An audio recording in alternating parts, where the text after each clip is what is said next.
Bueno, en esta segunda parte de la clase de concurrencia, vamos a ver tres tipos posibles de soluciones que vamos a aplicar para tratar de resolver este problema que mencionamos de la conexión de carrera. Vamos primero con la categoría de soluciones que se denominan de software, que incluyen variables globales, condiciones y algoritmos. La idea sería combinar estas tres herramientas, de cierta manera, para generar una solución que nos va a ayudar a garantizar la mutua exclusión entre los procesos. Luego de esto vamos a revisar las soluciones de hardware que tienen ciertas particularidades y vamos a ver las diferencias que hay con las de software. Y por último vamos a ver las soluciones que ofrece un sistema operativo como tercer categoría. Es decir, que vamos a ver una manera de tratar de solucionar este problema solamente escribiendo código, una manera en la que se requiere ciertos cambios o ciertas facilidades que tiene que entregar sí o sí el hardware, que si no lo entrega el hardware no hay manera de aplicarlas. Y por último, herramientas o mecanismos que proveen ciertos sistemas operativos, que están tal vez ligadas al lenguaje a veces, pero no siempre. Bueno, vamos primero con las soluciones de software. Como decía, en las soluciones de software lo que vamos a tratar de hacer es crear algoritmos, un poco de lógica, utilizar variables compartidas, con la idea de garantizar esta mutua exclusión. Vamos a crear código que nos permita garantizar que uno de los procesos ejecute su sección crítica en un momento dado y no ocurra el problema que vimos antes. En este caso, la primera solución, el primer intento de solución para garantizar la mutua exclusión es el que tenemos en pantalla. Estos ejemplos, que son 4 si mal no recuerdo, están en el libro Stallings, que tiene mucho más detalle, muestra más ventajas y desventajas, sobre todo desventajas, y después les recomiendo que lo lean para afianzar el conocimiento, ¿no? Pero vamos a verlos igual acá. En el primer caso tenemos una variable turno, que está seteada por defecto en 0. Creamos dos procesos en este caso, y lo que vamos a hacer es lo siguiente. Decimos, bueno, si tenemos dos procesos que quieren ejecutar una sección crítica en un momento dado, deberíamos saber si el proceso puede hacerlo preguntando si es el turno de ese proceso. Es como decir, bueno, si es mi turno voy yo, y si no, espero que sea mi turno. Básicamente, esa es toda la lógica que podríamos aplicar en este caso. Para estas soluciones, vamos a suponer que la variable turno se encuentra excluida de los problemas que hablábamos antes. O sea, turno vamos a poder leerla y escribirla de forma atómica. Es decir, que no vamos a poder tal vez escribir turno con un valor inconsistente. Vamos a asumir, y créanme a partir de ahora, de que en este caso la variable turno se lee y se escribe y el valor siempre es el esperado, ¿no? Entonces, bueno, ¿qué hacemos como proceso cero? Llego a un while. ¿Recuerdan acá que les mostré el ingreso a la sección crítica, la región crítica en sí y después la salida de la sección o región crítica? Esto lo vamos a ver reflejado en este ejemplo de esta manera. Tenemos un proceso que tiene la entrada a la región crítica y luego la salida, digamos. El proceso cero en este caso va a preguntar si el turno es distinto de cero. Mientras que el turno sea distinto de cero, quiere decir que no es mi turno. 0 es el valor asignado al proceso. En este caso, 1 también al proceso. Mientras que no sea mi turno, como proceso 0, lo que voy a hacer es esperar. Acá está marcado con un comentario de hacer nada. Esto en C sería el equivalente a tener el while turn diferente de 0 con un punto y coma. Cuando el valor de turno sea 0, ese while va a dar falso y entonces va a saltar a la siguiente sentencia, que es en sí la sección crítica, que puede ser una o más sentencias, no importa. Cuando el proceso 0 termine de ejecutar toda la sección crítica, sean cuales sean las sentencias en esa sección, lo que va a terminar haciendo es pasar el turno al proceso 1, como se ve acá.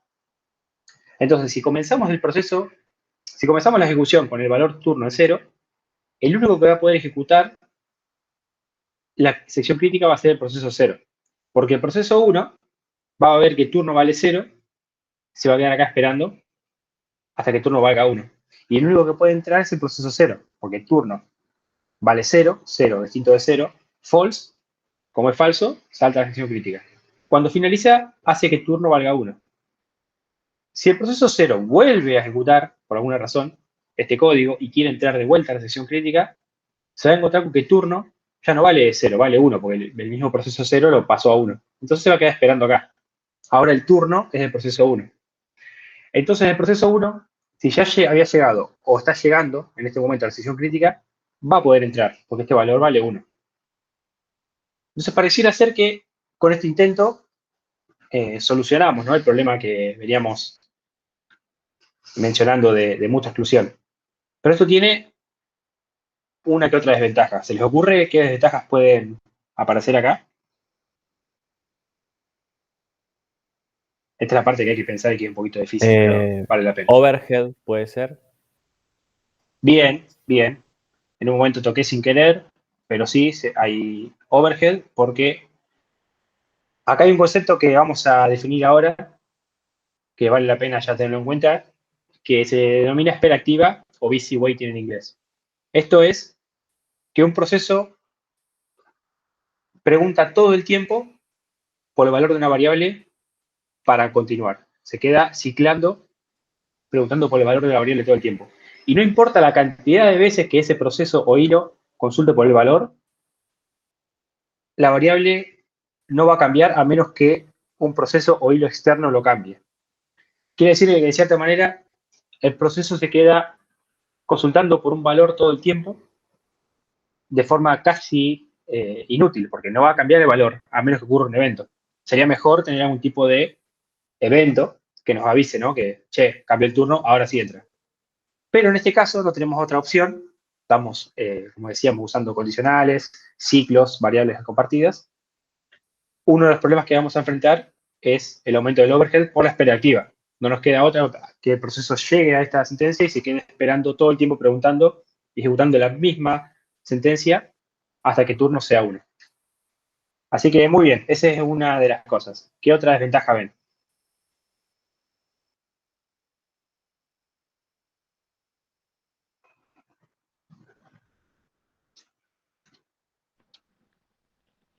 Que si el proceso 1 se termina por un error o porque finaliza, el proceso 0 se queda esperándote por vida.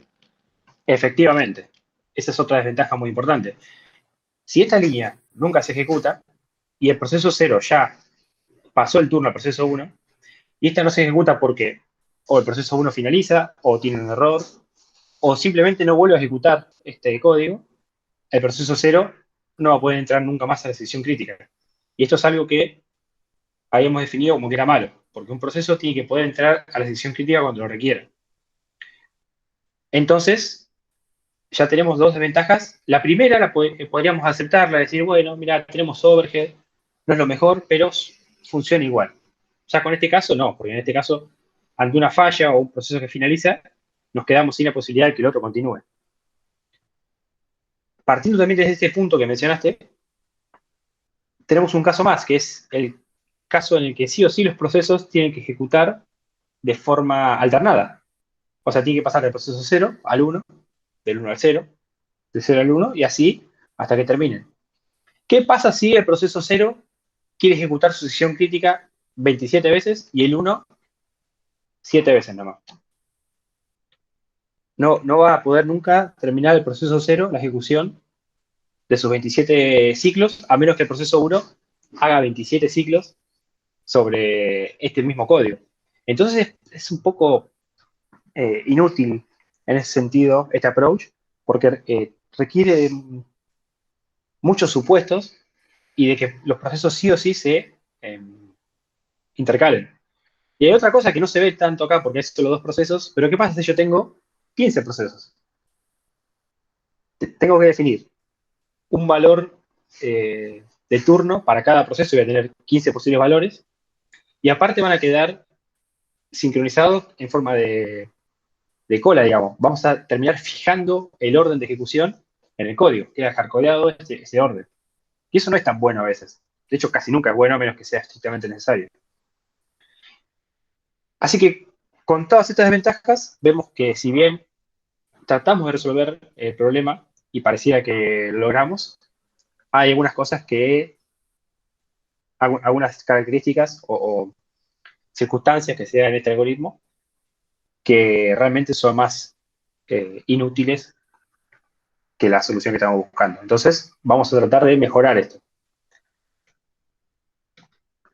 Bueno, acá definimos espera activa, lo que yo dije.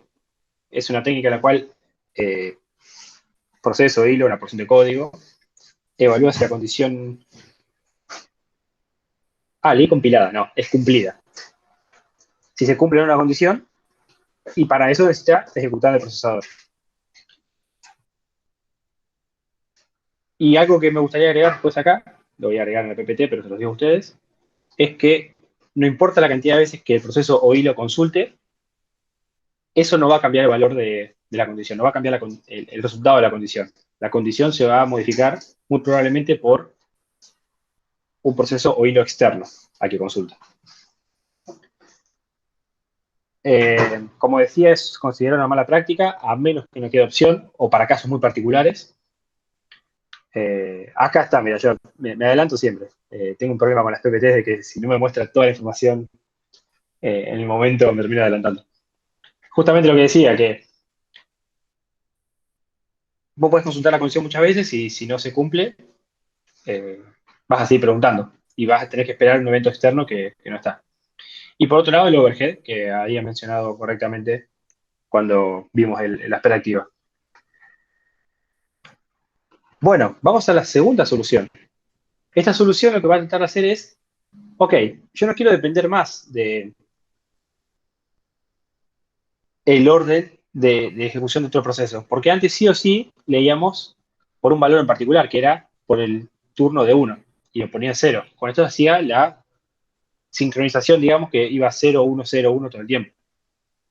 Con esta nueva solución lo que vamos a tratar de conseguir es que no importa cuántas veces un proceso quiera entrar a sucesión crítica, va a poder hacerlo sin importar si el otro entró o no.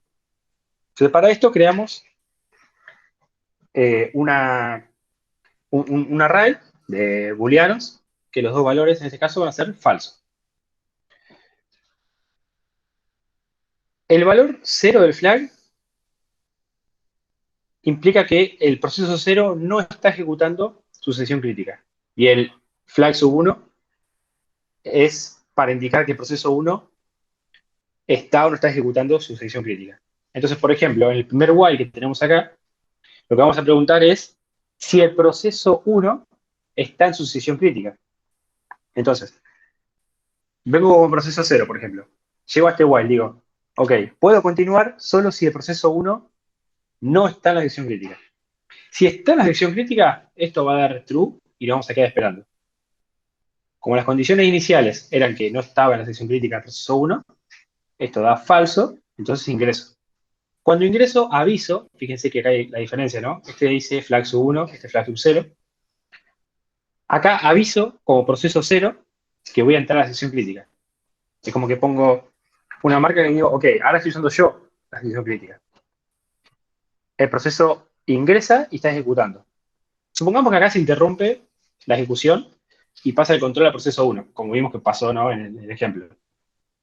Cuando este quiera entrar, esto no va a ser más false, como era por defecto. Ahora va a ser en true. Entonces el proceso 1 no va a poder entrar a la sección crítica porque esto le indica que el proceso 0 ya tomó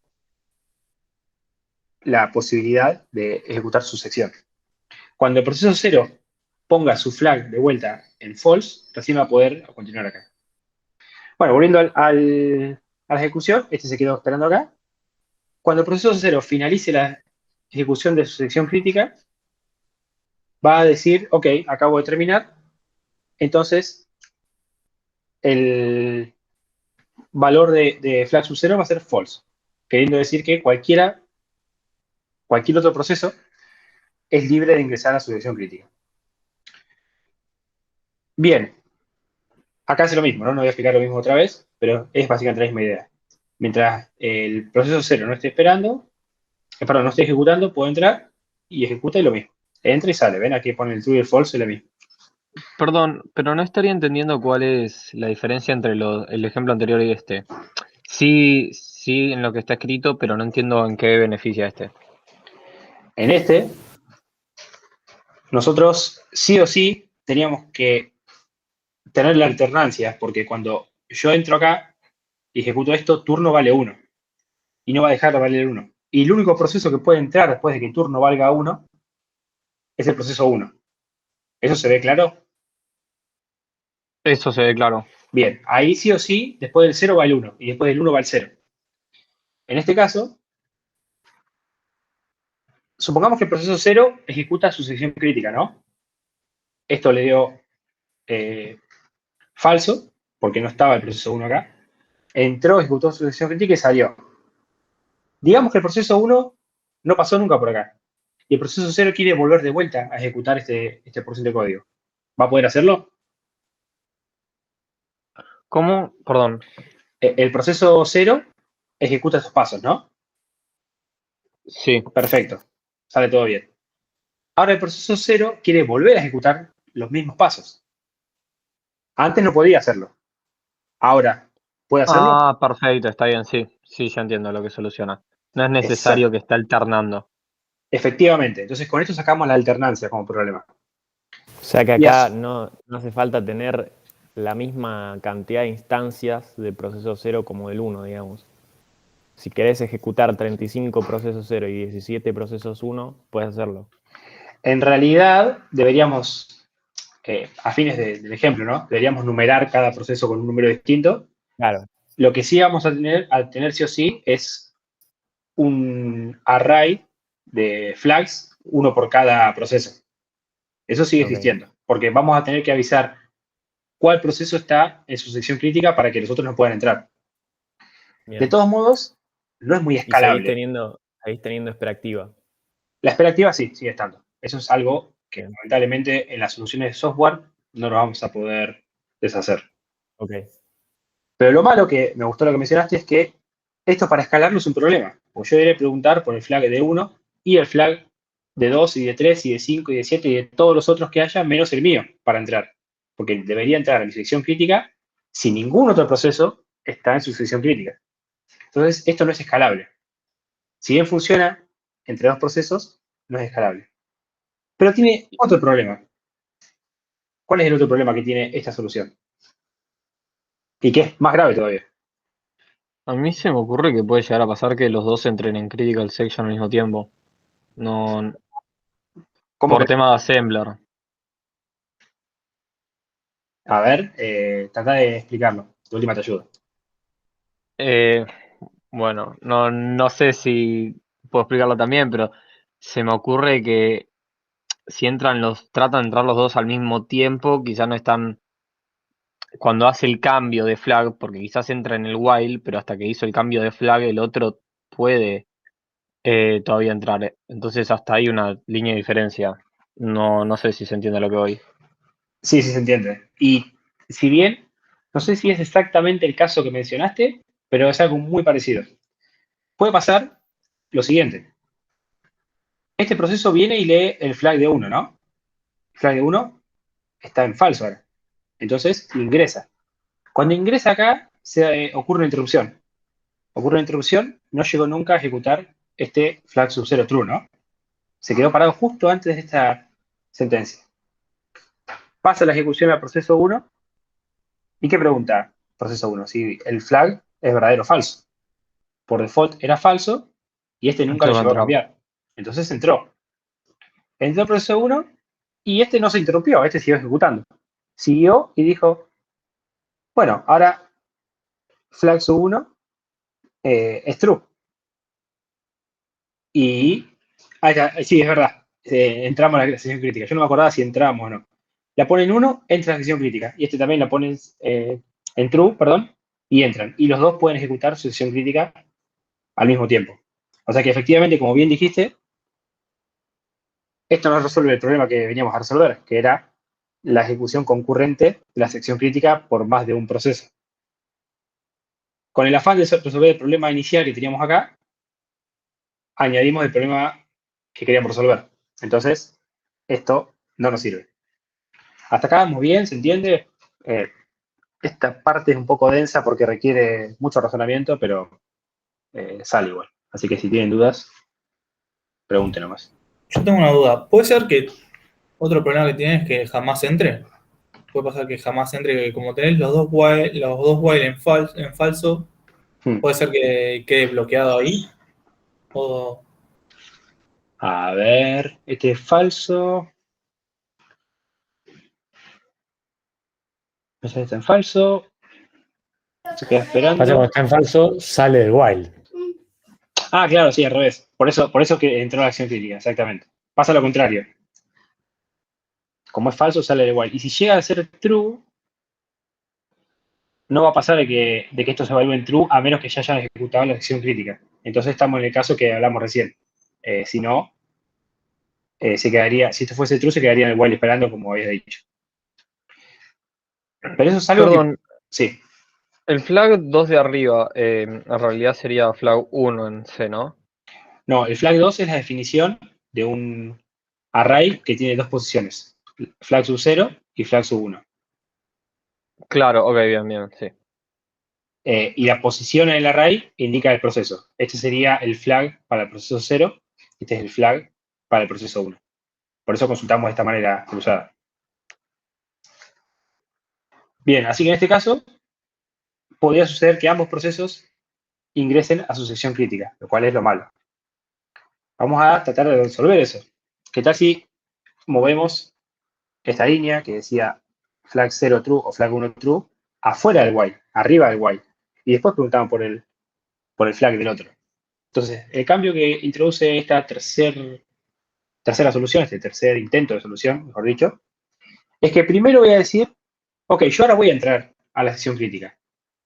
Y después, si no hay nadie, continúo. Pero yo estoy como tomando el turno, estoy bloqueando la entrada de otros procesos. Entonces, este proceso, cuando quiera ejecutar su sección crítica, va a decir, ok, mi flag, ahora que estaba en false, vale true, queriendo decir que yo como proceso 0 voy a ejecutar la sección crítica. Este while va a dar false, entonces va a salir del while rápidamente y va a ejecutar la acción crítica. Y cuando termina, va a avisar al resto de los procesos que ya terminó de ejecutar. Entonces, si este viene a ejecutar, va a pasar lo mismo. Este dice, ok, flag 1 ahora está en true, flag 0 daba false porque pasó a 0 y ejecuta. Ese es el caso feliz. Pero esto tiene En este también... caso, sí puede pasar lo que decía recién, no sé quién lo dijo, ¿no? Pero que se puedan bloquear. Porque si hay una interrupción después del primer flag, por el otro ya no puede entrar. Efectivamente, O sea, que se quedar efectivamente. ahí una espera activa. Y muy bien. Ese es el problema. Lo que tratamos de resolver acá, en este caso que pusimos el flag arriba, en realidad sufrimos el mismo problema. Porque ahora, si yo ejecuto esto y lo pongo en true, se interrumpe acá y viene, ejecuta esto y lo pone en true, ninguno de los dos va a poder pasar el while, porque se queda para siempre en este while flag true. Tanto el flag sub 1 como el flag sub 0. Y ninguno de los dos va a poder continuar. A esto hay que seguir sumándole de que es difícil de escalar y de que este tipo de soluciones siempre van a poder ser implementadas para una lista de procesos conocidos que programamos nosotros. Este código tenemos que programarlo. Bien, así que hasta ahora, si bien hemos tratado de resolver situaciones complicadas y nos hemos acercado a la solución, ninguna de las tres fue la correcta.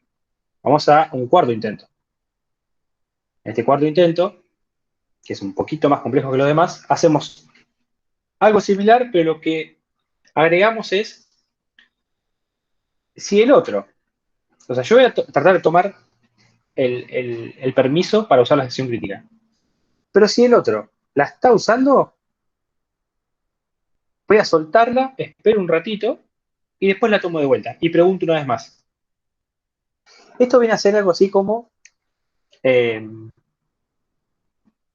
no sé, quiero comprar algo en un supermercado. Me acerco y quiero utilizar la caja para comprar, pero está ocupada. Entonces, como está ocupada, digo, está bien, no sigo ahora. Salgo de la cola del supermercado y sigo comprando cosas en un tiempo determinado, esperando que se libere. Y cuando vuelvo, si está libre, lo utilizo. Y los dos implementan la misma lógica. La idea de esto es que si el proceso 0 tomó el flag y el proceso 1 tomó el flag, que fue lo que nos pasó acá, ¿no? Que se quedaron bloqueados, en lugar de no hacer nada, vamos a tratar de esperar a que el otro termine. Vamos a tratar de primero soltar nuestro recurso para que este valga ahora false y después de un rato ponerlo de vuelta en true. La idea de esto es que ahora estos while que están acá, los dos, no van a ser infinitos, en el sentido de que en un momento flag 0 o flag 1 van a cambiar, porque tanto el proceso 0 como el proceso 1 están modificando los valores de flag 0 y de flag 1 respectivamente. Y con esto solucionaríamos el problema, ¿no? ¿Qué opinan? Igual es cómodo hacerlo así con dos procesos, pero con muchos procesos esto cada vez más complicado, cada vez tiene más overhead. Sí, eso sí, olvídate. Haced de cuenta que por ahora con la cantidad de procesos es un problema que no vamos a resolver en este punto.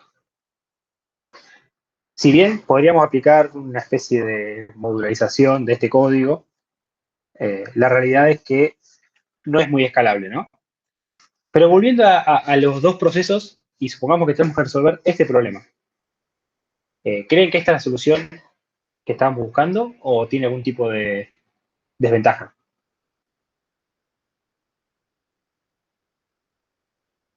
No estoy viendo el chat, ¿eh?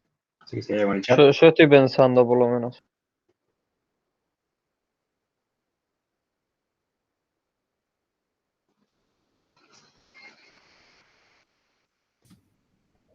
Está buena esa, me gusta. Sí, porque así se van a hacer más fácil, pensando esto, comprender después temas más sencillos como semáforos. Esto es difícil. Bueno, les voy a hacer spoiler. Es como que de forma predeterminada haces que los dos estén en bucle todo el tiempo y que el que primero salga es el que lo haga, Exacto. ¿o no? Más o menos así. O sea, podrían entrar los dos al bucle. Perdón, en el caso feliz, este va a ejecutar todo este código y este ni entró, ¿no? Y viceversa. Y con eso garantizaríamos mucha exclusión. Un caso Pero un poco ¿cómo más. va? Sí, Claro, partimos de la base que ambos están en false. exacto, sí.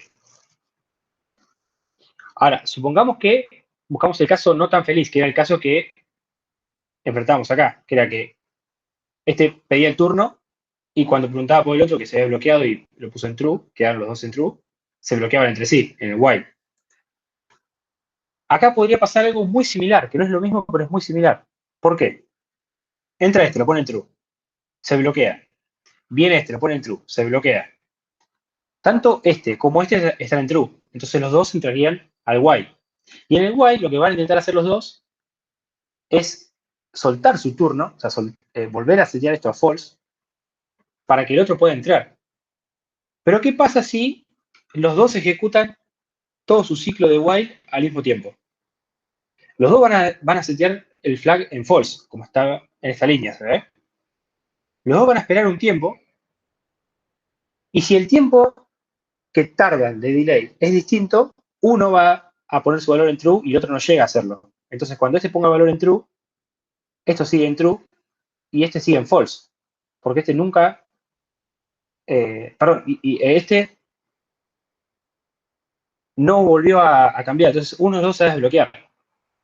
Ahora, si los dos ejecutan esa porción de código al mismo tiempo o de forma muy similar, van a quedarse de vuelta en un ciclo de cierta manera infinito. Pero si hacemos que el delay de ambos sea distinto, el ciclo se va a romper en un momento.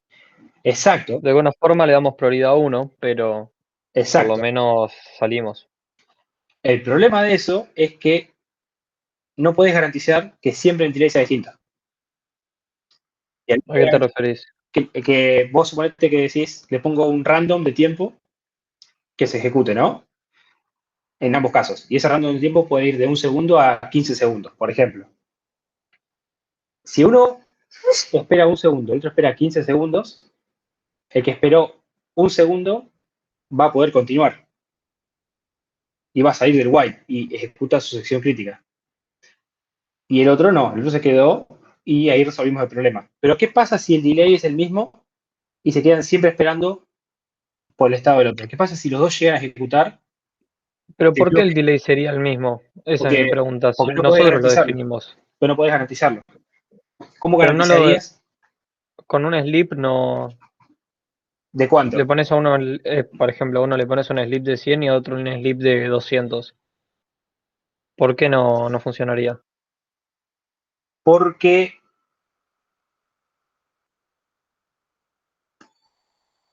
¿por qué no funciona? Deja de pensarlo. Yo tengo una idea de por qué no funcionaría. Porque vos los tiempos vos podés controlar esos sleeps, digamos, pero vos no podés controlar los tiempos del planificador y del sistema operativo. Entonces, a uno le pones un sleep de 200 y al otro uno de 100, pero en realidad por ahí el otro, el que tenía que esperar 100, esperó más que 100, porque el sistema operativo lo mandó a ejecutar más tarde, porque prefirió otro proceso. Pero entonces no entraría en la primera vuelta, pero entra en la segunda. Y si de vuelta vuelve a pasar lo mismo, la próxima vez, Y puede ser, porque aparecen otros claro, procesos. pero puede pasar, pero ¿qué tanto tiempo?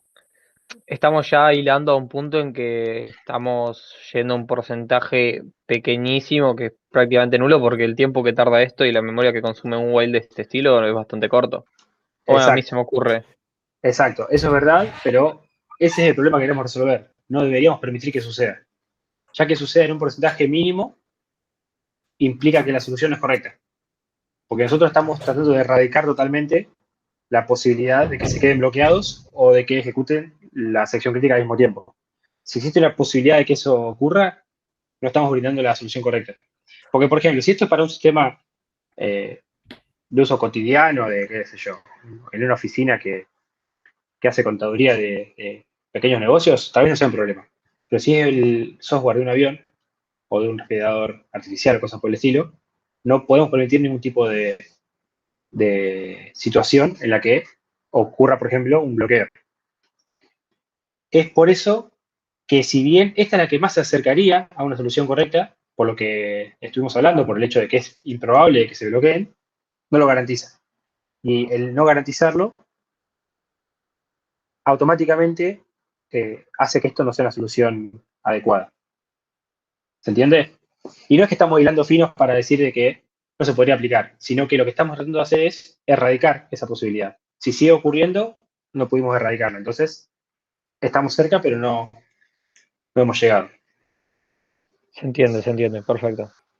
Y a todo esto, el overhead que tenemos, ¿no? Porque todos los procesos que estén acá van a estar ejecutando whiles todo el tiempo para ver si se desbloqueó. Este problema que estábamos hablando, de que se cambian los estados todo el tiempo y se bloquea entre ellos, se llama live lock. Live lock es básicamente una situación, a ver si se define porque si no va a estar definiéndolo. Ahí está. Vamos a la siguiente slide. El live lock es la situación en donde dos o más procesos o hilos cambian sus estados esperando que otro proceso o hilo ejecute ciertas acciones y mientras tanto están haciendo uso del procesador, digamos, o perdiendo el tiempo. Entonces vos cambiás el estado por otro proceso y el otro hace lo mismo y terminan los dos sin poder avanzar en una especie de bloqueo. Se le dice live lock, live por vivo, lock por bloqueo, para diferenciarlo del deadlock, que es algo que vamos a ver después que tiene otras implicancias. La diferencia entre el deadlock y el live lock es que el deadlock implica sí o sí procesos bloqueados en el estado bloqueado. En cambio, el live lock son procesos que están ejecutando, que pareciera que no tienen problemas, pero por una porción de código, como puede ser esta, no pueden avanzar en su ejecución. Un ejemplo de la vida cotidiana, en donde se da un live lock, es cuando dos personas se encuentran en una puerta y uno le dice, pasa vos, y el otro dice, no, pasa vos. Y entonces los dos avanzan y se paran y dicen, no, pero pasa vos, no, pasa vos. Y los dos avanzan y se paran. Y se quedan así indefinidamente. No sé, por ahí, 50, 60 años queriendo cruzar la puerta. Pero eso sería un live lock a nivel vida real. Y en el caso de los procesos, es una situación como esta, en la que los dos preguntan por el otro, los dos inmediatamente cambian su estado y cambian su estado nuevamente y se queda en este bloqueo.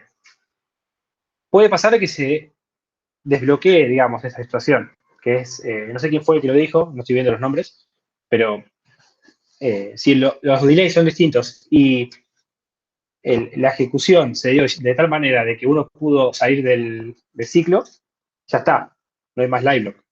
Pero si se da de esta manera, estamos frente a este problema.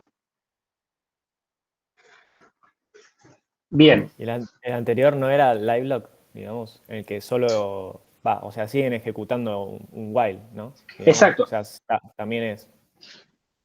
La diferencia entre este y este es que acá el flag 1 nunca cambiaba, ¿ves? O el flag 0. Una vez que llegaban al while, el flag 0 o el 1 valían siempre lo mismo. Porque el otro proceso no lo modificaba. Fíjate que si este entró a este while y se quedó ciclando acá, no hay código en esta parte que modifique el flag 0. Porque ya pasó por acá. Y lo mismo acá. Este no modifica el flag 1. En este caso, ambos modifican sus propios flags. Cambian su estado interno en respuesta a valores del otro. ¿Se entiende? Ok, ahora sí. Entonces, acá pareciera ver que hay como un avance en la ejecución, pero después vuelven atrás y se queda en este ciclo indefinido. Igual este no es el único caso de un live lock, este es un ejemplo. Hay más casos de live lock que posiblemente veamos en la cursada o se vean en el libro. Pero bueno, es un caso notorio por lo menos. ¿En el libro especifica todos los errores que tiene cada algoritmo? Sí, y seguramente el libro diga más cosas y más específicas que las que dije yo. Así que sí.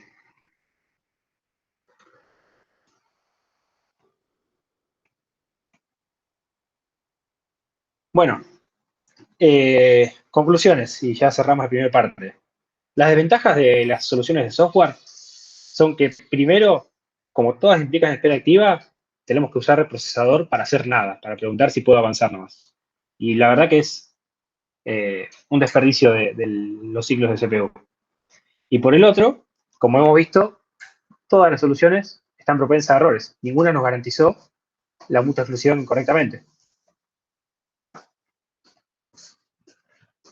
Ahora, sí hay soluciones de software que garantizan la mutua exclusión, que son los algoritmos de Decker y de Peterson, que están explicados en el libro.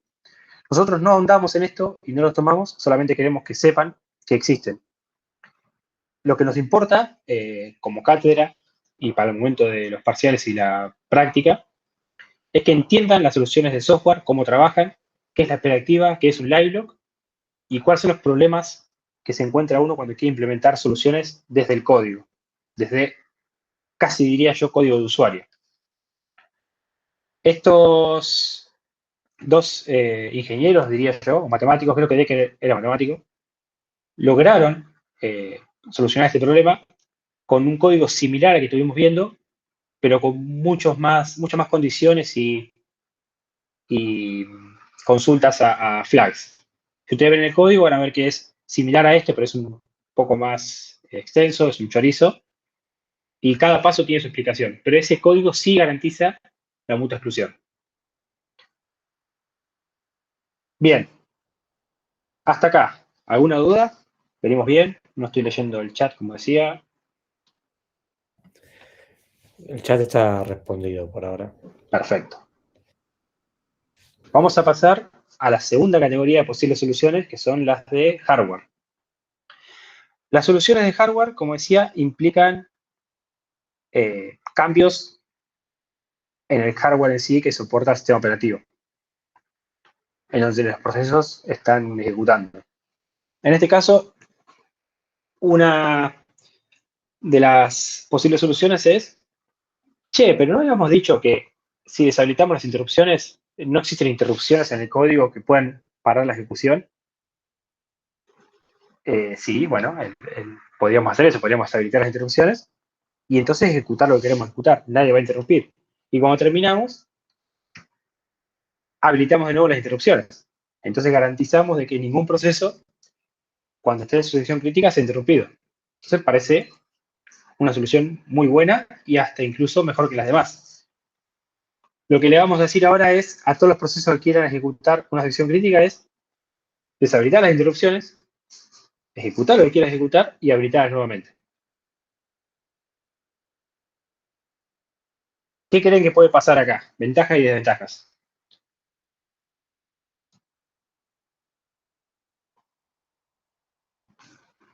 ¿Y deshabilitar una interrupción no es medio peligroso? ¿En qué sentido? Porque nosotros estamos diciendo que deshabilitamos para ejecutar, ¿viste? La sesión crítica.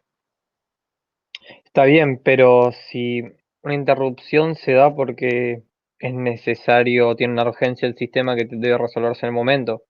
Y si las deshabilitamos, entonces no puede resolver su urgencia en el momento que debe hacerlo y puede pasar cualquier cosa. Sí, igual voy a reformular. Vamos a deshabilitar solamente las interrupciones mascarables. Es decir, aquellas que podemos deshabilitar. El resto van a seguir existiendo. Eso no lo podemos Perfecto. deshabilitar. Pero así y todo, está bien lo que dijiste, es peligroso deshabilitar interrupciones, porque le estaríamos dando, de cierta manera, control al proceso de que deshabilite las interrupciones. Estamos confiando en el proceso de usuario para que las habilite de nuevo. ¿Qué pasa si el proceso deshabilita las interrupciones y se olvida de habilitarlas? Por un error de programación, por un bug de un programador, que no probó de una buena manera, como decía Esteban. Se olvidó de hacer testing y se olvidó que hay que habilitarlas. Podemos tener un sistema que funcionaba bien hasta que un proceso ejecutó la deshabilitación de las interrupciones, ejecutó su sección crítica que no fue interrumpida, garantizó la integridad de sus recursos, pero al olvidarse de habilitar nuevamente las interrupciones, generó inconsistencias o inestabilidad en todo el sistema. Entonces es Esto es peligroso por eso. tan peligroso como no liberar memoria en un programa. Creo que es un Es, poco más peligroso que no liberar memoria, porque afecta a todos los programas. Si uno no libera memoria, otra parte de la memoria puede ser utilizada en su lugar. Y en todo caso estás teniendo memoria ocupada, que está siendo totalmente inútil para el sistema o para otros procesos. Pero si vos deshabilitás las interrupciones, lo haces para todos los procesos, y eso sí puede ser un problema. Es incluso peor que no liberar memoria.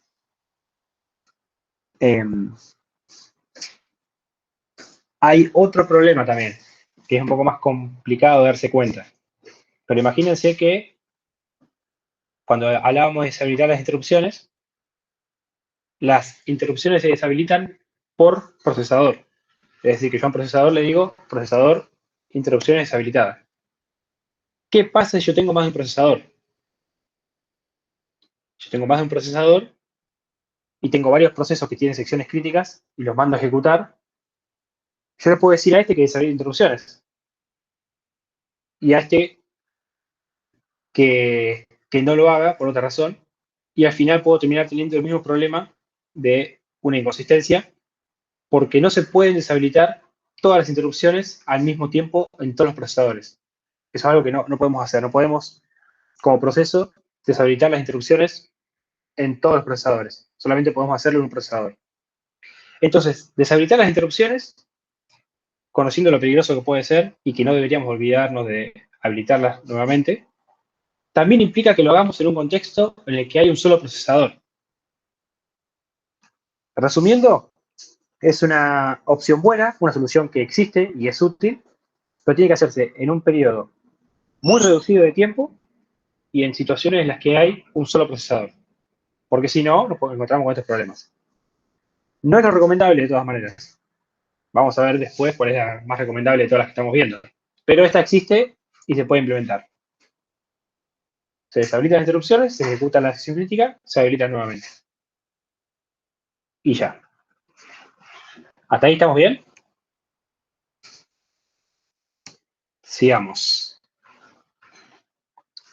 Acá tenemos otra posible solución provista por el hardware. En este caso, los desarrolladores de procesadores, los ingenieros que crean y diseñan los procesadores, no sé cuál es la profesión exactamente, no me sale ahora, vamos a llamarles ingenieros, tienen que proveer una instrucción especial que se puede llamar, por ejemplo, compare and swap. Es una instrucción en particular provista directamente por los procesadores en la que vamos a ejecutar un código similar a este. La realidad es que es una instrucción de assembler que se ejecuta de forma atómica. Eso es muy importante. Vamos a tener una sola instrucción que se ejecuta completa o no se ejecuta. Entonces, con eso nos garantizamos de que no va a ser interrumpida. Y no vamos a necesitar, en ese caso, deshabilitar las instrucciones. Porque como es una instrucción, se ejecuta toda y deja el estado siempre consistente. En este caso, estamos viendo cómo sería ese código si lo escribiéramos en C. La realidad es que esta no es la representación real de la instrucción compare and swap. Esto es una función que hace lo mismo para que nosotros podamos entenderlo. Porque esta función sí puede ser interrumpida, como vimos, entre las diferentes sentencias, ¿no? Pero bueno, vamos a ver cómo trabaja internamente la instrucción, recalcando una vez más que este no es el código de la instrucción en sí, sino que es un ejemplo de lo que hace. Esto recibe 3 parámetros. Un puntero a un valor, el valor que quiero probar para preguntar por ese valor y el nuevo valor. Lo que va a hacer esto es, va a preguntar primero, va a definir digamos, un valor viejo, le asigna el valor de lo que llegó, es decir, que este es el primer valor, es lo que estaba guardado en memoria, y va a preguntar si el valor viejo es el valor de test. Si es lo que yo quiero que sea, entonces actualizo el valor. Si no lo es, devuelvo el anterior. Pero una vez que yo actualice el valor, voy a poder ingresar a ejecutar. Ahora vamos a ver, bueno, acá lo que les decía. Ahora vamos a ver cómo se utiliza esta instrucción en código, ¿no? Pero básicamente esto, leo un valor, si lo que yo pregunto es igual al valor que existe, entonces voy a poder asignar un nuevo valor. Si no, devuelvo lo que estaba. Imagínense acá. Esto, compare and swap, es la misma función que vimos, el CAS, con los valores. Y tenemos el valor inicial que dice libre, ¿no? La región crítica está libre. Esto es lo que quiere decir esta variable. Lo que vamos a hacer es algo similar a lo que vimos recién. Vamos a tener, tal vez, espera activa acá. Vamos a tener un while en cada proceso, en donde vamos a preguntar lo siguiente. ¿El valor actual que está en memoria es libre? Si es libre, ponelo en ocupado. Fíjense que esta función completa devuelve un valor. Este valor se va a comparar con ocupado. Si toda la función me devuelve ocupado, yo me quedo ciclando acá. Pero eventualmente, si yo le cambié el estado, esto va a estar libre. O sea, esto va a devolver libre, y cuando devuelva libre, voy a poder entrar. Yo tenía el status que era free. Free acá. Le pasé free, free y busy. Free, free y busy. Acá se guarda free. Free es igual a free. Verdadero. Como es verdadero, al nuevo valor de lo que tenía le pongo busy. O sea, ahora estoy diciendo que la región crítica está ocupada. Porque yo le pregunté, che, yo quiero saber si está libre. ¿Está libre? Y me dijo que sí. Entonces, como está libre, lo pongo en ocupado ahora. Y como está en ocupado, ya dejé el valor correcto. Pero este va a seguir devolviendo el valor anterior. O sea, esto actualiza el valor de la variable, pero devuelve el anterior. ¿Por qué? Para que este while pueda salir. Cuando esto acá me dé free, en realidad ya lo cambió a busy, pero me devolvió free para que yo continúe. Y cuando este venga y pregunte, la primera variable, el puntero a este valor, va a ser busy. Este, cuando llegue a ejecutar la misma porción de código, va a tener busy, free, busy, en ese orden. Busy, free, busy. Esto le va a dar... Acá se va a asignar primero el valor que tenía, que es ocupado, y pregunta si ocupado es libre. ¿Ocupado va a ser libre? No, falso. Entonces no lo pisa el valor y simplemente devuelve lo que estaba. Si se fijan, este código solamente va a cambiar el estado cuando los primeros dos tengan el mismo valor. Y si es así, le va a asignar el nuevo valor. De esta manera, vamos a garantizar de que los procesos no puedan avanzar de ese while a menos que esta instrucción les devuelva el valor free, que justamente indica que está libre. Entonces ahí van a poder ingresar. Esta lógica es mucho más sencilla que lo que vimos antes. Y pareciera ser que es la misma que esta, que está acá. A ver, no, el first attempt, que esta. Es muy parecida a esta. La diferencia fundamental es que en este caso, como compare and swap es una instrucción, no va a tener internamente ningún tipo de condición de carrera. Entonces garantizamos que el valor va a ser siempre busy o free. Y con eso ya vamos a poder saber también que el valor es consistente y vamos a poder ingresar o salir. Y solamente un proceso a la vez va a poder ejecutar su región crítica. ¿Se entendió esto? El código está igual para que lo vean. Si no lo entendieron, pueden hacer ejemplos. Acá creo que no tenemos... Ah, mira, tenía la función ahí. No tenemos un caso en particular.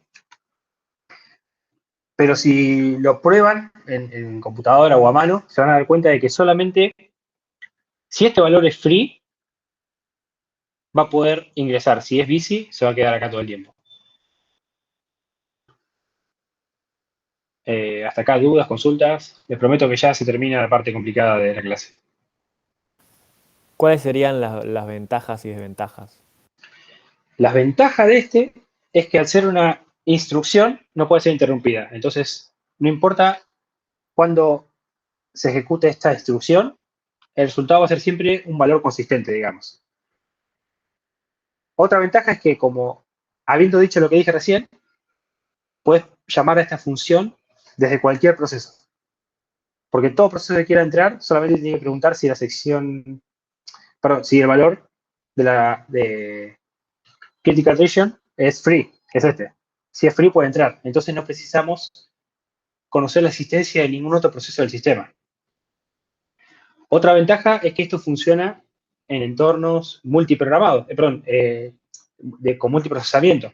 Porque puedo tener 40 procesadores, pero cuando cada proceso en particular ejecuta el compare and swap, va a tener el valor de busy o free y sabemos que va a ser consistente. Entonces va a poder entrar o no dependiendo del caso. Una desventaja puede ser que los procesos sí tienen espera activa, como se ve en este while, ¿no? Tenemos que estar preguntando todo el tiempo, hasta que esto me dé el valor que yo necesito para continuar, hasta que compare and swap me devuelva free. Esa sería una desventaja. Otra desventaja no depende tanto de la solución, sino de que al ser esto una instrucción que viene con el procesador, dependemos del proveedor de los procesadores para que la agregue. Un procesador tal vez, no sé si el que tengo yo, por ejemplo, en esta computadora, tiene la instrucción compare and swap disponible. Probablemente no la tenga. Entonces, si el procesador no garantiza la existencia de esta instrucción, nada, todo esto que le dije de compare and swap no tiene sentido, no se puede aplicar. Entonces, las ventajas son que depende del proveedor o del procesador y que requiere cierta espera activa. Y las ventajas son que garantiza la mutua exclusión y que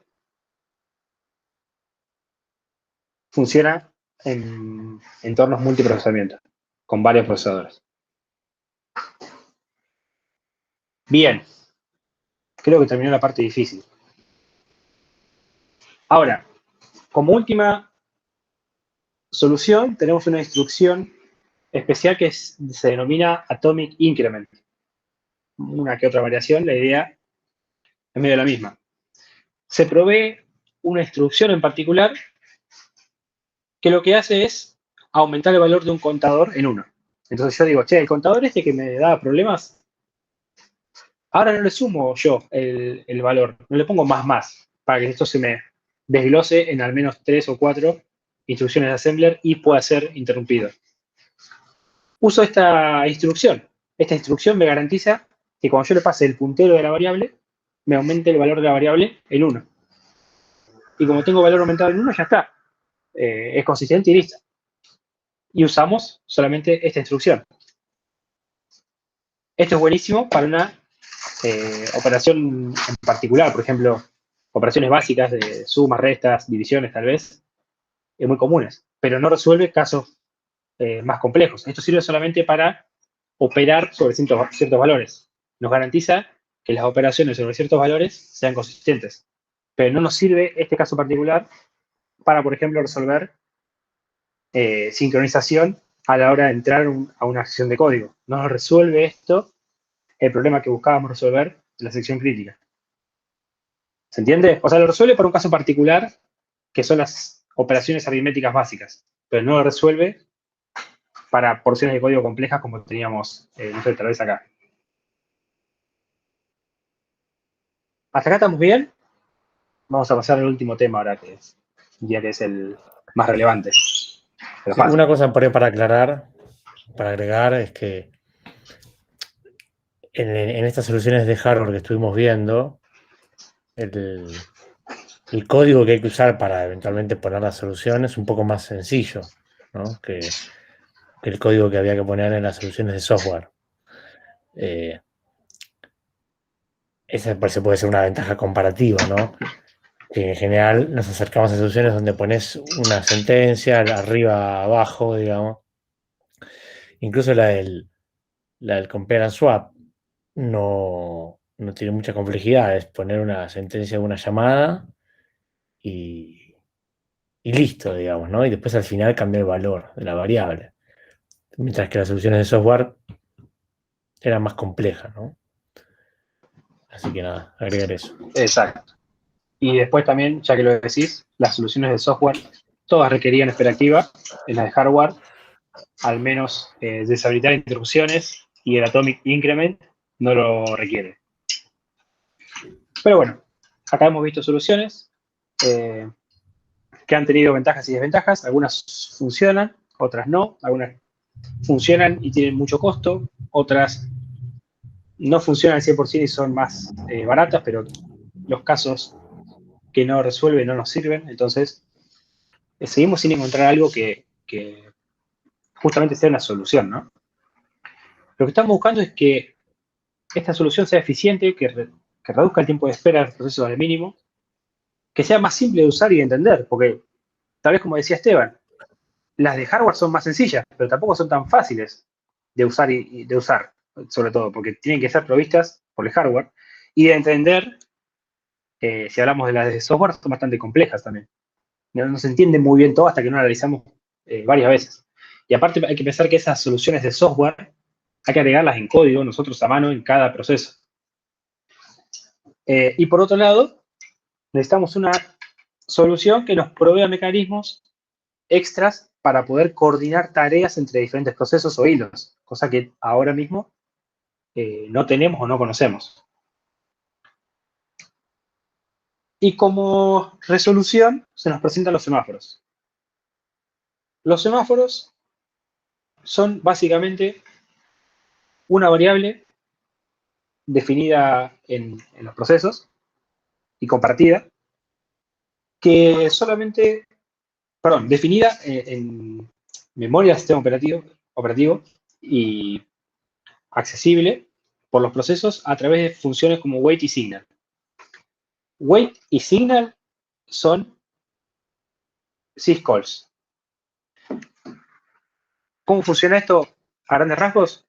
Tengo un valor entero que indica el valor del semáforo y hay dos operaciones que modifican ese valor entero.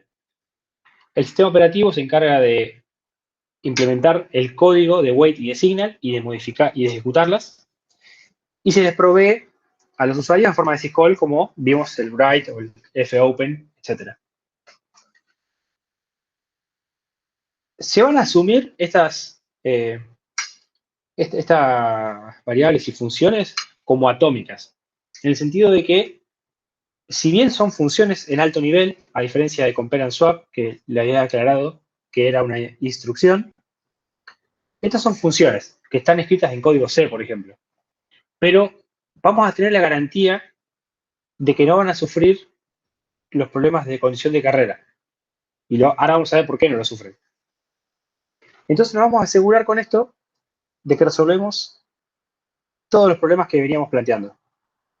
Todos y cada una de las situaciones que no nos cerraban de cierta manera o tenían alguna falla fundamental. Este es básicamente el pseudocódigo de un semáforo.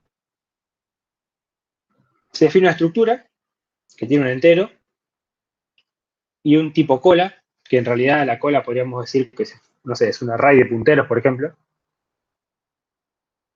El contador indica el valor del semáforo, un valor que se debe inicializar en 0 o positivo, no negativo. Y la cola indica la cantidad de procesos, no la cantidad, sino indica la lista de procesos que están esperando en ese semáforo. El wait, van a ver que el wait lo llamamos setWait, wait, tal vez otras definiciones en español que no recuerdo ahora, pero la idea sería que hay dos funciones, una que incrementa el valor del semáforo y otra que lo decrementa. El wait en este caso lo decrementa. Si vemos acá, lo primero que hace el wait es disminuir en 1 el contador que tiene el semáforo dentro. Entonces al semáforo que recibo como parámetro le baja 1 al valor y pregunta, ¿ese semáforo es menor a 0? Si es menor a 0, toma el proceso y lo agrega a la cola del semáforo y acto seguido bloquea el proceso. Ahora vamos a ver por qué hace esto. ¿Cuál es la idea detrás de esto? Si el semáforo es 0 o positivo, no hace estas operaciones, no lleva a cabo estas dos operaciones. Pero en caso de que el semáforo sea negativo, luego de haber decrementado, agrega el proceso a la cola y acto seguido lo bloquea. En el caso del signal, recibe también un semáforo como parámetro. Al valor lo incrementa en 1, a diferencia de este lo incrementa en 1. Y si el semáforo es menor o igual a 0, hace la operación contraria. Remueve a un proceso de la cola y desbloquea el proceso. ¿Ven que dice place process P on ready list? Lo pone en ready, básicamente. Ready o suspende ready, dependiendo del caso, no importa. Lo pasa de bloqueado a ready, en un diagrama de 5 estados.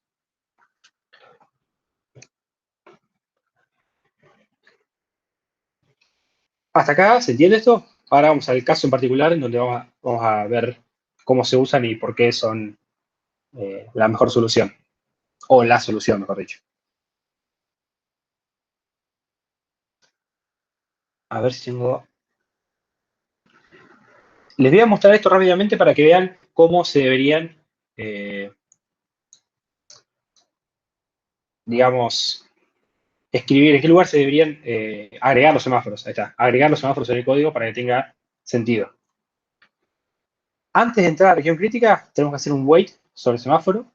Y una vez que salimos de la región crítica, un signal sobre el mismo semáforo. Y por cada región crítica, o por cada variable compartida, tenemos que usar un mismo semáforo. En este caso, se definió un semáforo de tipo semáforo. La variable se llama semáforo. Semaphore es el tipo. Se inicializó el 1 y se comenzó la ejecución. Cada uno va a hacer un wait, va a ejecutar su región crítica y luego un signal. La idea, como verán, es similar a lo que veníamos viendo, pero lo que cambia es la implementación del semáforo y quién ejecuta el semáforo, o el código del semáforo, que en realidad es el sistema operativo. Vamos a este caso. Digamos que tengo un semáforo inicializado en 1. Este semáforo va a permitir que solo un proceso pueda acceder a región crítica por vez. Y los procesos van a tener esta estructura, tipo van a tener el wait, la región crítica y el signal sobre el semáforo. Y así hay 3. En este caso acá son hilos, ¿no? Pero supongamos que son 3 procesos, mismo código. Acá tenemos el valor actual del semáforo y la cola del semáforo, ¿no? La cola, acá está vacía, porque ni bien arrancamos, la cola empieza en null. Arrancan los procesos, comienzan a ejecutar. Viene el primero y llega a la región crítica. Hace un wait sobre el semáforo. Cuando hace el wait, como vimos, estamos en esta porción de código, le descuenta 1 el valor que tenía, y si el valor es menor a 0, mete al proceso en la cola y lo bloquea. Llega acá, el valor a 1 le descuento 1, le da 0. ¿Esto es menor a 0? No. Como no es menor a 0, no lo bloquea. Es decir que este if lo saltó. Seguimos. Un instante después viene el proceso B y hace un lock sobre el mismo semáforo. Entonces, en este wait, ejecutado por B, el semáforo ya venía valiendo 0 de la ejecución anterior. Y le descuento 1. Ahora el semáforo vale menos 1. ¿Menos 1 es menor a 0? Sí. Como este valor es negativo, vamos a poner al proceso B en la cola del semáforo y vamos a bloquear al proceso B. Es decir, que el proceso B venía ejecutando en running como un campeón, llegó a este wait y wait lo mandó literalmente a bloqueado, lo mandó a dormir. Lo sacó de la ejecución. Esto, si no se ve claro, resuelve el tema de la espera activa. Ahora el proceso B va a estar esperando el semáforo, pero no va a estar más en el procesador, va a estar bloqueado esperando el semáforo, va a estar en el estado bloqueado, no va a moverse entre ready y running como pasaba antes. Perdón. Ahí. Entonces, B se bloqueó y la ventaja que nos da esta estructura es que este valor nos indica la cantidad de procesos esperando por el semáforo y acá tenemos la lista de esos procesos. ¿Ven? Primero el -1 que indica hay un proceso bloqueado y después la lista de procesos bloqueados, la cola, mejor dicho, de procesos bloqueados. A todo esto, A, si ven esta ejecución, A sigue ejecutando su decisión crítica. A no salió todavía. Nunca ejecutó el signal. Bueno, B se bloqueó, B pasó a la cola de bloqueados. A sigue en running o ready, no importa. Y C venía ejecutando y también llegó a un wait sobre el mismo semáforo. Lo que va a pasar es lo mismo de recién, con la diferencia de que esto valía -1, si el resto 1 vale -2, y como es negativo, también va a la cola. Y fíjense que acá quedan B y C en la cola de bloqueados, ¿no? Hasta acá nos viene resolviendo varios problemas. Pudimos agregar una sola función que es la misma para todos los procesos, que no importa el orden, que cuando uno toma el semáforo, el resto ya no puede entrar. Pero los que no pueden entrar se quedan esperando en colas. Y aparte son enviados a bloqueado, cosa de que no ocupen procesador. En este instante, en este lapso de tiempo, el único proceso que va a poder ejecutar es el proceso A. Y va a poder ejecutar su región crítica lo antes posible. Cuando termine de ejecutar esa región crítica, van a poder continuar los demás. Pero hasta ahora hemos podido resolver los problemas que teníamos, ¿no? A termina y hace un signal. El valor estaba, el valor semáforo estaba en -2 y la cola tenía a B y a C. Vamos a ver el signal de A. Signal de un semáforo que estaba en -2. A -2 le sumo 1. Ahora vale -1. ¿El contador es menor que 0? Sí, porque esto valía -2 y ahora vale -1. Como es menor que 0, remuevo un proceso de la cola y pongo ese proceso en la cola de ready. Es este paso. En este paso, removí al proceso B de la cola y puse a B en ready. Como puse a B en ready y no hay otro proceso ejecutando, B pudo ejecutar su región crítica, en esta porción roja que se ve acá. A todo esto, A, por alguna razón, no entró más a sección crítica porque no hice otro wait. No sé, digamos, terminó, no importa. A, no nos importa acá. B, en cambio, se bloqueó acá, tuvo un tiempo de espera, la línea punteada que se ve acá, y una vez que A lo desbloqueó, continuó. ¿Recuerdan que dije en un momento que no tenía sentido que un proceso se quede preguntando todo el tiempo por el semáforo? Porque no iba a cambiar el valor, perdón, por un turno, porque no iba a cambiar el valor. Esto se resuelve bloqueando el proceso. Y el mismo semáforo se encarga de desbloquearlo cuando cambia el estado. O sea, el semáforo se dio cuenta de que cambió el estado y desbloqueó un proceso. O sea que esto es más eficiente también en ese sentido. No vamos a tener procesos ejecutando que estén esperando por un semáforo. Van a estar bloqueados sin consumir recursos. Bueno, el proceso B ejecuta y llama un signal porque finalizó su región crítica. Cuando llama el signal, esto valía -1. Si le sumo 1 vale 0. Como el count me da 0, 0 menor o igual que 0, verdadero. Remuevo un proceso de la cola y lo pongo en la lista de ready. Y lo que hizo acá fue, removió a C de la cola, lo puso ready, como está ready puede ejecutar. Hace el último signal C, cuando termina, el valor del semáforo está en 0. 0, le sumo 1. 1 menor o igual a 0, falso. Como es falso, yo ahora sé que no hay procesos en la cola, entonces no hay que desbloquear a nadie. Este if se saltea y finaliza el signal. Y el count finalmente quedó en 1. Si se fijan, una vez que termina la ejecución, el semáforo sigue valiendo 1. Y lo que nos fue indicando el valor del semáforo fue cuántos procesos pueden estar en la región crítica en un momento dado, si es positivo, y si es negativo, cuántos procesos había en la cola de bloqueados en ese momento.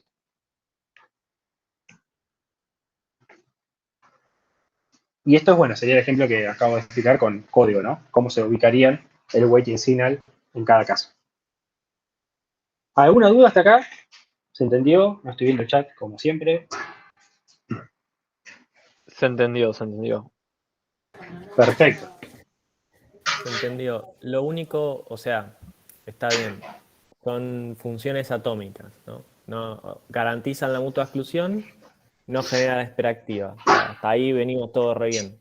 Pero ¿cuál es la parte mala de esto? ¿Dónde está el...? Hasta ahora no tiene parte mala. No tiene. Hasta ahora no. Hasta ahora estamos viendo una solución que resuelve todos los problemas que veníamos enumerando. Perfecto. De hecho, no sé si tiene parte mala. No recuerdo desventajas. Pero bueno, vamos a continuar. Sí, la parte mala viene...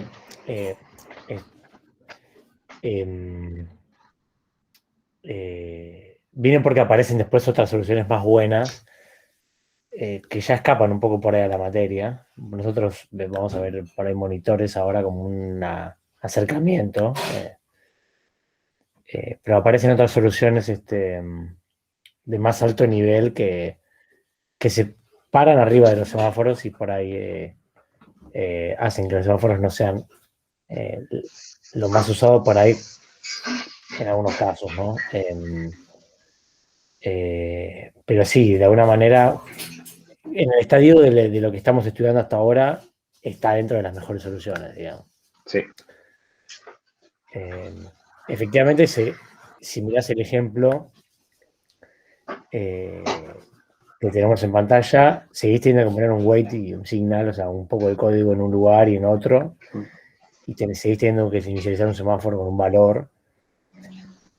Bueno, todos esos puntos son lugares donde uno puede cometer un error y sigue teniendo eso de Digamos, en una solución sencilla no pasa nada, pero si tienes varios hilos o si tienes varias regiones críticas, bueno, vas teniendo un poquito de complejidad, ¿no? Entonces se puede ver ahí un poco de oportunidades de mejora, por así decirlo, pero bueno, en líneas generales está dentro de lo mejorcito que llegamos a ver en la cruzada. Exacto. Perfecto. Ahora que lo mencionaste, Esteban, es verdad. Una desventaja es la implementación cuando hay que usar muchos semáforos, porque el error tal vez no venga por el semáforo en sí, sino por el uso que le damos nosotros. Si nosotros utilizamos mal los semáforos, podemos generar más problemas que soluciones.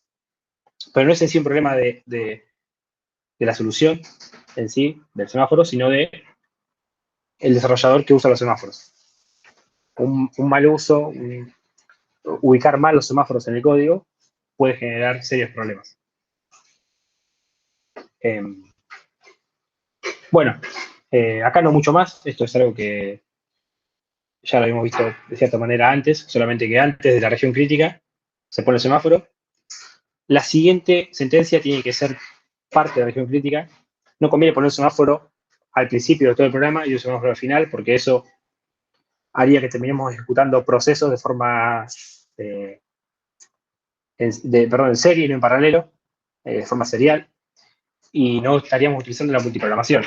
De hecho, al utilizar estas soluciones, estamos siempre serializando una porción de código que no se puede ejecutar al mismo tiempo. Perdemos un poco la posibilidad de utilizar la concurrencia como la vimos al principio, pero lo que ganamos es consistencia en los datos y estamos dispuestos a pagar ese costo,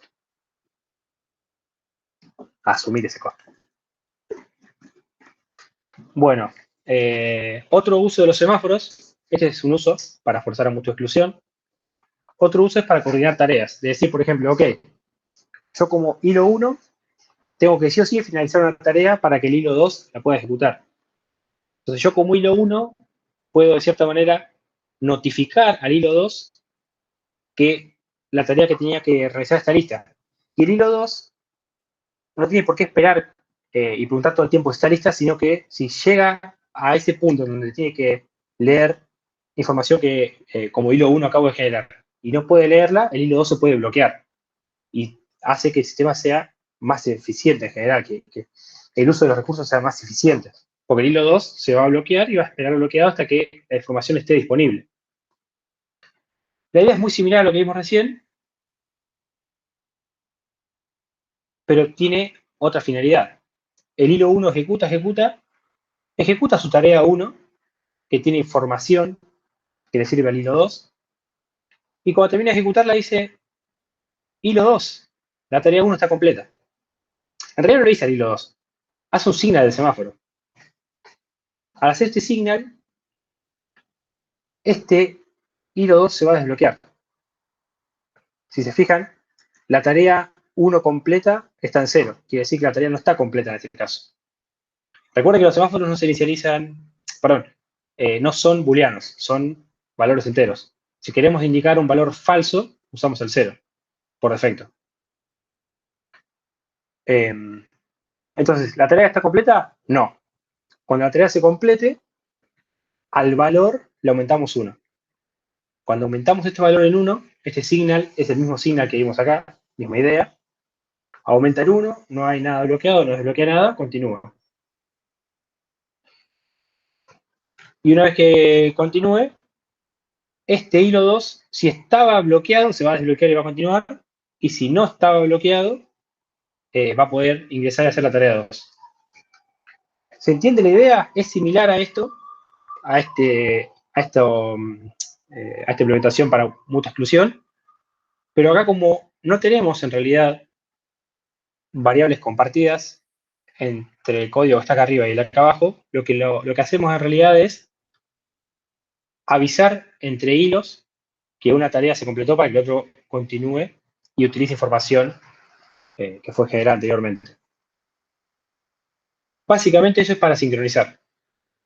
Es una forma de enviar eventos entre hilos. A ver. ¿Se entendió? Vamos a 6, 7. Ahí estamos cerca. Ahí vi que preguntaron por la hora. Vamos a ver los valores. Si el valor del semáforo es mayor a 0, nos indica la cantidad de instancias disponibles que hay de un recurso. Nosotros vimos casi toda la clase de hoy el caso de un contador que va aumentando el valor y que queremos que tenga un valor consistente. Pero puede pasar que querramos crear un semáforo para determinar la cantidad de instancias disponibles que hay de un recurso en particular. Por ejemplo, una impresora. Supongamos que tengo muchos procesos que utilizan impresoras, que no importa cuál impresora utilicen, simplemente que tienen que utilizar una impresora por vez. La impresora dispone de un buffer que un proceso escribe en ese buffer y manda a imprimir todo el tiempo. Y mientras un proceso escribe en el buffer, otro proceso no debería escribir en ese buffer porque se rompería la consistencia. Entonces lo que hacemos es inicializar semáforos que tengan como valor la cantidad de instancias disponibles de ese recurso. Si yo dije que había 3 impresoras, yo podría crear un semáforo que esté inicializado en 3. Entonces, cuando un proceso venga y tome un recurso, baja el valor a 2. Viene otro, toma un recurso, baja el valor a 1. Viene otro, toma el recurso, lo baja a 0. Y cuando venga el cuarto proceso, este cuarto se va a quedar bloqueado. Porque una vez que este valor pasa a ser negativo, el proceso se bloquea. Entonces, el semáforo también nos sirve para indicar la cantidad de instancias disponibles que tenemos de un recurso en particular, que no es necesariamente una variable compartida. Perdón, una variable global compartida en particular, un contador, por ejemplo. Puede ser una impresora, un escáner, qué sé yo, un socket o una lista de sockets, un pool de conexiones, etc. Bien, si el valor es menor a 0, el módulo de ese número nos va a dar la cantidad de procesos que están en la cola o en espera. Nos va a dar la cantidad de procesos o hilos que están bloqueados esperando para que ese semáforo pase a valer nuevamente 1 o que se libere una instancia, mejor dicho. Vamos a encolar todos los procesos y cada vez que un proceso que está usando el recurso lo libere, se vaya asignando el recurso a los siguientes. El libro lo aclara, yo por los dos lo digo. Generalmente nosotros encolamos los procesos o los hilos en los semáforos en forma de FIFO. O sea que el primer proceso que se bloqueó es el primero en salir. La realidad es que los sistemas operativos tienen su propia implementación y, por ejemplo, Windows creo que no garantiza el orden de desbloqueo. Quiere decir que si se bloquearon A, B y C en ese orden, Windows no te garantiza que se desbloqueen A, B y C. Se puede desbloquear B, C, A. Pero bueno, eso es un dato de color. Nosotros en la cátedra... ¿Eso es porque usa otro algoritmo de desbloqueo o es porque es azaroso? ¿Por qué motivo lo hace? Porque fíjate que acá el remove a process from queue, esto es un comentario. Acá no sabemos cómo elige un proceso para desbloquear. Y cada sistema operativo lo va a implementar a su manera. O sea, podremos seguir la lista. Si tenemos, viste, un array y seguimos el orden del array, lo desbloqueamos en orden. Pero si no seguimos ese orden del array, no hay garantía. Por eso, entonces puede solo usar otro algoritmo ese. Exacto, pero eso depende del sistema operativo. Nosotros en la cátedra asumimos siempre que el orden es FIFO. El primero que se bloqueó, primero que se desbloquea. Lo más fácil. Pero sepan que no está garantizado eso. Los semáforos en todos los sistemas operativos no desbloquean en forma FIFO, sino que depende de cada sistema operativo. Bueno, y si el valor está en 0 del semáforo, es que o no hay recursos disponibles o no hay procesos en espera. En realidad, no sé si es un... Y esto, voy a confiar en la PPT. Es que no hay procesos disponibles y no hay ningún proceso en espera. Está bien, sí, es ambos al mismo tiempo. Pero bueno, Sí, eso sería el valor del 0. Mayor es cantidad de instancias de recurso, menor indica la cantidad de los procesos bloqueados. No mucho más que decir. Sí, no mucho más ahí. Bueno, Acá nosotros hablamos de tipos de semáforo, aunque en realidad la idea del semáforo es la misma. Es un valor entero que se inicializa en un valor 0 o mayor a 0, nunca negativo, esto grábenselo, y que tiene una cola. Pero los categorizamos en diferentes tipos para entender cuáles son los posibles usos que le damos, ¿no? Un semáforo de tipo contador o general es para básicamente contar la cantidad de instancias de un recurso. El ejemplo que le di de la impresora o del escáner. Por ejemplo, inicializamos un semáforo en 4 para indicar que hay 4 impresoras. Ese sería el tipo contador.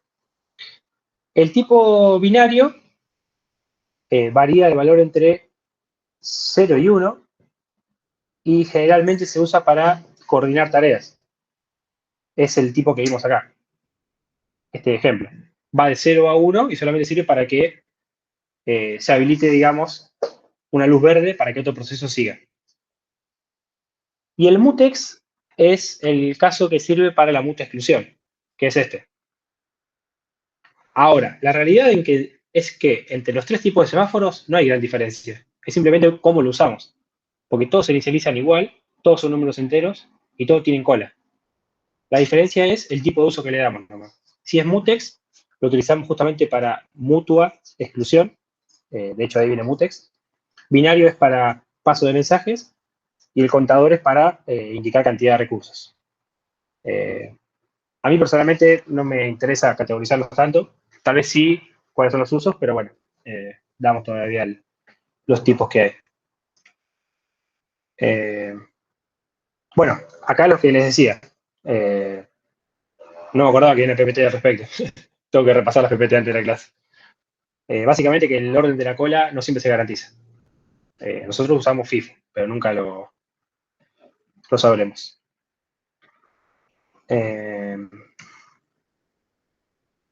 Bueno, ahora volviendo al caso inicial, para entender todo lo que hacíamos, vamos a tratar de implementarlo con semáforos. No me acuerdo, Esteban, si hacemos ejemplo acá de código o si lo llegamos a hacer hoy, pero creo que no hace falta. ¿Qué cosa, perdón? El ejemplo de código que mostraste, pero con semáforos ahora. Y veámoslo al comienzo de la clase que viene. Así no les tiramos mucho más. Y va a estar bueno como repaso de estos últimos temas vistos a última hora, ¿no? Perfecto. Sí, está bien. Pero no se imaginarán que será mucho más complejo que esto. De hecho, es literalmente esta la solución.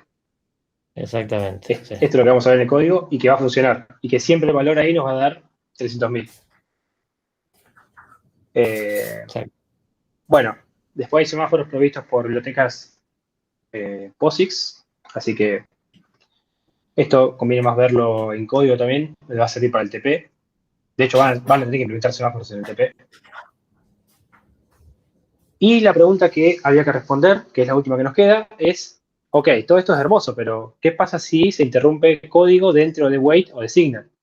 Porque se puede interrumpir la ejecución de cualquiera de estas dos funciones que vimos acá.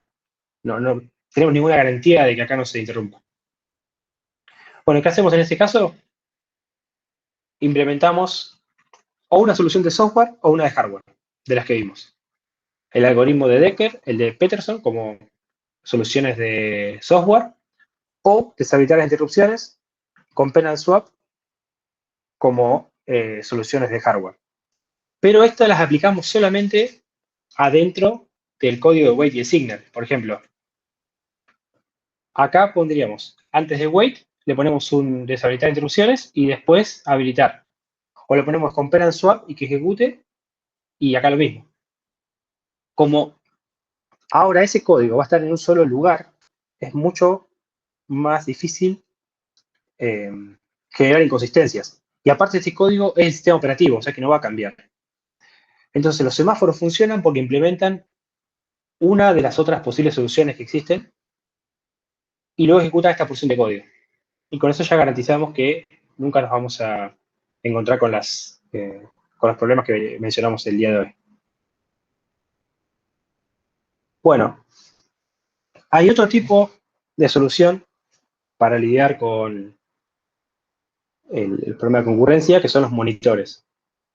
Los monitores son básicamente estructuras objetos. De hecho, tienen que ser un objeto con estructura de clase, porque tiene que tener atributos y métodos, que básicamente se comporta como si fuera un semáforo, con la diferencia de que un proceso es el que pide acceder al monitor. El monitor tiene una lista de procesos en cola y solamente permite que un proceso a la vez modifique los datos. Esto es posible porque los lenguajes orientados a objetos suelen implementar el encapsulamiento como una de las características del lenguaje, de los tipos en sí. Entonces, solamente el monitor como clase puede ejecutar los métodos que modifican variables compartidas. De esta manera, cada vez que uno quiere modificar una variable compartida o un recurso compartido, accede al monitor, utiliza ese recurso y sale. Porque en realidad no es el proceso que utiliza el recurso. El proceso le pide al monitor y el monitor internamente hace uso de los recursos que tiene asignados. Y cuando termina los devuelve. No ahondamos en esta solución, solo porque no vamos a implementarla, simplemente queremos que sepa que existe. Y es un poco mejor a los semáforos, porque en el caso de los semáforos tenemos que agregar el waiting signal en todos los puntos donde haya secciones críticas. En este caso, cada vez que queremos un recurso compartido, a ese recurso lo metemos en un monitor y eventualmente cada proceso que lo quiera llamar va a invocar uno o más procedimientos de ese monitor, uno o más métodos que tiene ese monitor disponibles. Y el monitor es el que garantiza, como objeto encapsulado, como clase, es el que va a garantizar la consistencia interna de los datos o de los recursos. Bueno, eso es todo. Clase larga, difícil, bastante lógica, pero hemos llegado al final. Claro que sí. Escucho Hasta acá se me venían acordando vienen- los emoticons. Sí. Se vienen muchas clases así. No creo. 2. No la siguiente, pero nos Tal vez alguna falta más, pero bueno. memorias las dos. Claro, por ahí, sí, por ahí la segunda, me parece, de memoria. Así que bueno, pero bueno, están los videos.